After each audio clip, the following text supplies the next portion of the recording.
It's me again, yung atin yung Jaja, no edit, no filter, just me. So, ayan, for today's vlog, another vlog na naman. So, this is about mga pursuing your dreams, goals, and we're talking about dreams. So, ayan.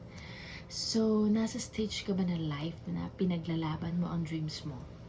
You are keep fighting.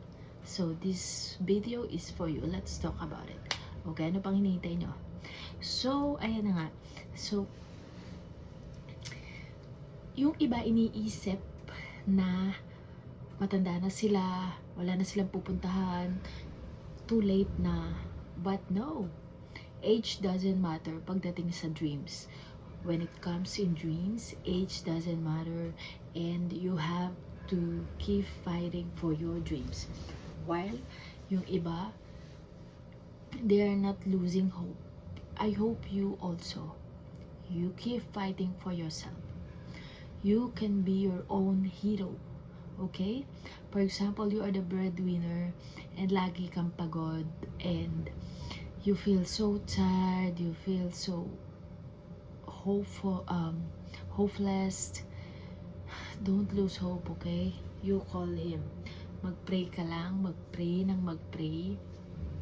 And samahan mo ng will. So, do your best to everything you do in everything. For example, you have work, do your best. End of the day, God will see that you are working hard. You are working hard for everything. And then, at the end of the day, ibibigay niya yung blessing na deserve mo. And you keep fighting for it, alright? So, for me kasi, based on my experience, ito sinasabi ko based on my experience, everyday ginagawa ko yung best ko. So, I think, if dumating na yung blessing or dreams ko, na pinag-pray ko sa Kanya, so, iniisip ko, deserve ko yun kasi I know in myself na ginawa ko yung best ko. Oo. So, ikaw na nanonood ngayon, so, ginagawa mo ba yung best mo araw-araw sa trabaho mo? If ginagawa mo, if gusto mo ng promotion, if gusto mo mag-ipon para magkaroon ng business or anything whatsoever, if gusto mo mag-vlogs or gusto mo maging singer, dancer, or artist whatsoever, do you think you are enough? Do you think you did your best para bigay ni God yung pinapangarap mo? Okay, while you are waiting, every day you do your best, okay?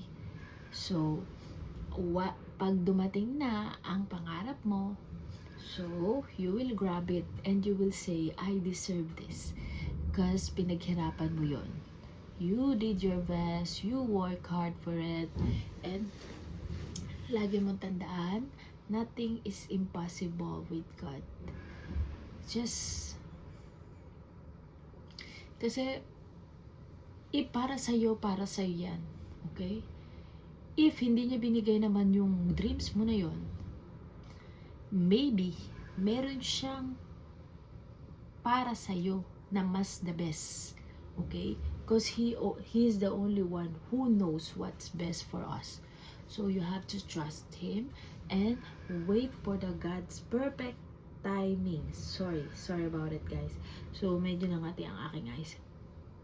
So, ayun nga. So, today is nag-work ako and I'm a OFW. So, I'm working in a ship. Okay, so tell me or comment down below if you want to know anything from the ship. So, as of the moment, I'm working in a cruise ship and I'm enjoying here because I save a lot of money for my future and because my dream is to have my own business. And at the end of the day, hindi naman din ako magtatagal dito kasi I want to enjoy life. I don't like to work. I want to travel around the world. I want to do vlogs as well. We only live once, alright? So, gusto mo ba lagi ka nagwo-work? Diba gusto mong ma-enjoy ang life? You only have one life. And while you are here in the world, di ba, mas gusto mong gawin yung mga gusto mo, pangarap mo. So, ayun, I keep praying to God, to Him, to give my dreams. And that's my dreams, to have my own business, to travel around the world, to do vlogs, to help my family, to provide for my family in the future, to have my own family. And lahat tayo ay may kanya-kanyang pangarap. So, wag niyo yung susukuan. Still fight for your dreams, okay? You fight for it. Don't ever lose hope, okay?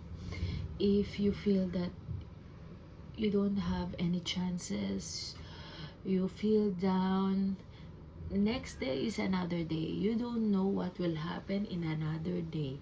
Okay, you never know. At that day, next day, you will get a promotion. At next day, you'll get a lot of viewers. And the next day, you get your business. You never know when is your time, when is the right timing. God only knows. Okay, so you never give up. That's the number one key. Never give up on your dreams. Always pursue your dreams.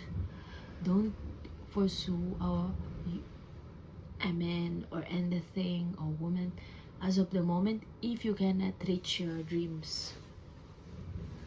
So, for me, unahin mo muna yung dreams mo para wala kang pagsisisihan sa huli. Okay? Fight for your dreams. Until you're alive, may chances pa. Okay? Make yourself proud. Make your mamas proud. Make your families proud.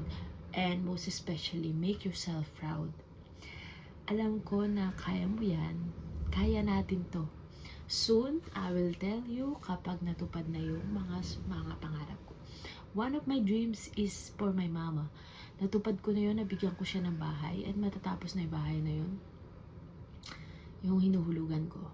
So, I am so happy. I feel happy also that I give that to my mama. Because whenever she's happy, I am happy too. And that's my happiness. And next is my happiness naman, to have my own business and to have my own family and to do vlogs, to travel around the world. And I hope ikaw na nanood ngayon, sana matupid mo din yung dreams mo. And comment down below if natupad mo na ngayon. Baka natupad mo na, share mo naman sa akin kung ano ang journey mo. And if may tanong ka, comment down below, okay? So hanggang dito na lang ating vlog. Sana may sana na-push ko kayo na ipaglaban nyo ang dreams nyo and i-pursue nyo yung dreams ko. And bye! I hope you like this video and don't forget to like, share, and subscribe to my channel. Click the notification bell for more upcoming videos. Bye! See you in my next vlog. And lagi nyo tandaan, nothing is impossible with God. Just trust the process. Bye!